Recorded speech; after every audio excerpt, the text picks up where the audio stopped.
Today's video, we are going to work on block number 3, which is our bird block. I made 2 bird blocks for my quilt, and I made them both out of blue fabrics, but you can make your birds any color you like. So you ready? Let's get started.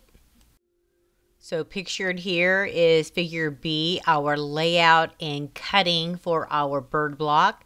As you can see, all of the pieces in the block are labeled, and on the side are the measurements for each piece, okay?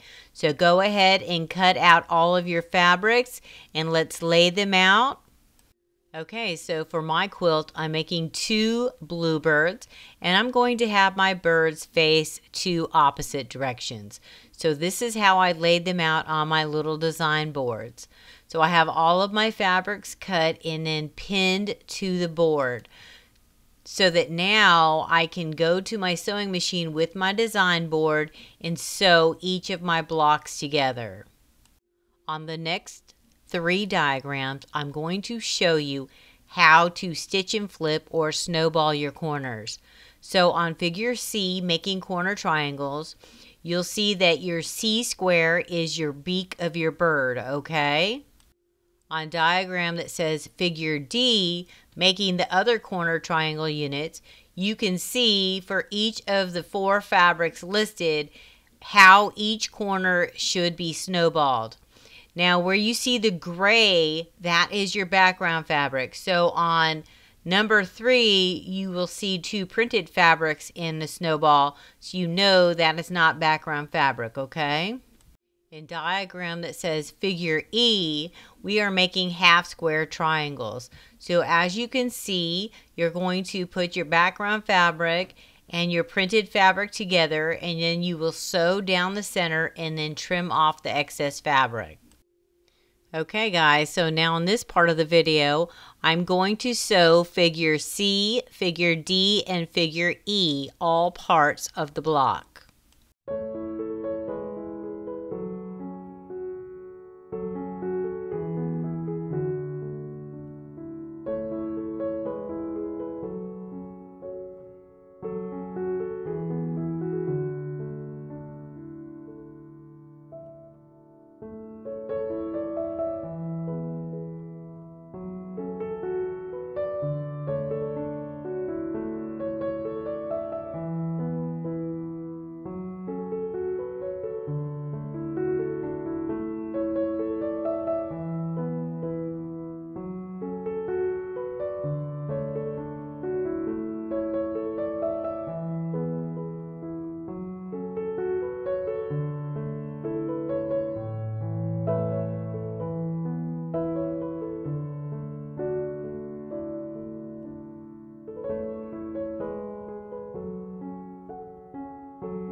Okay, so now that we have our corners snowballed and our half square triangles made, we can line up all of our pieces on our design board as we have in figure F here, showing us that the next thing we're going to do is sew our pieces together in columns. So like A to B will be one column, D to E is the next column, and so on, okay?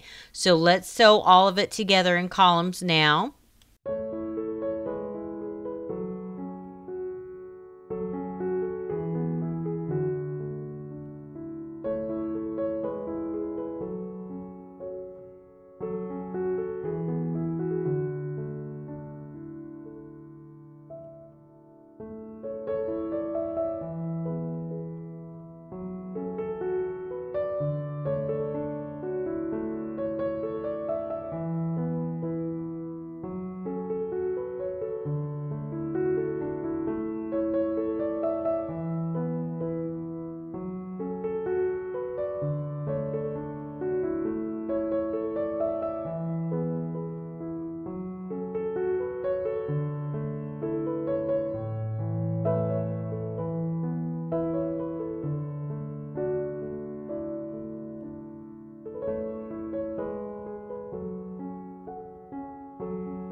Okay guys, so as we look at figure G, we can see that now the next step in our block is to sew our columns together. So let's do that now.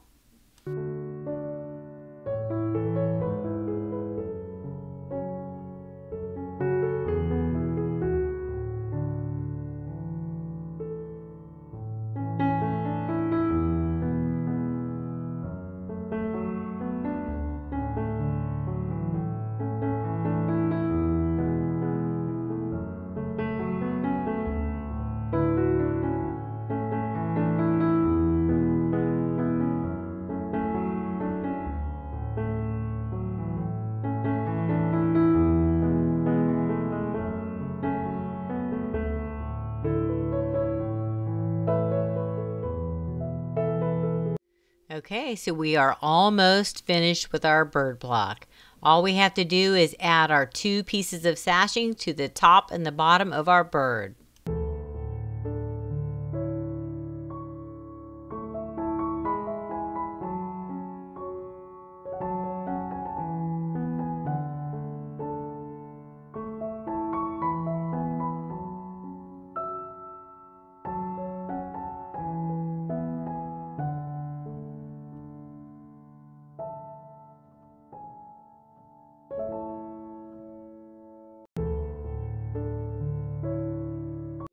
Alright guys, so that's it. It's a really simple block to do. Use up those scraps. Make cardinals, make any color bird that you want.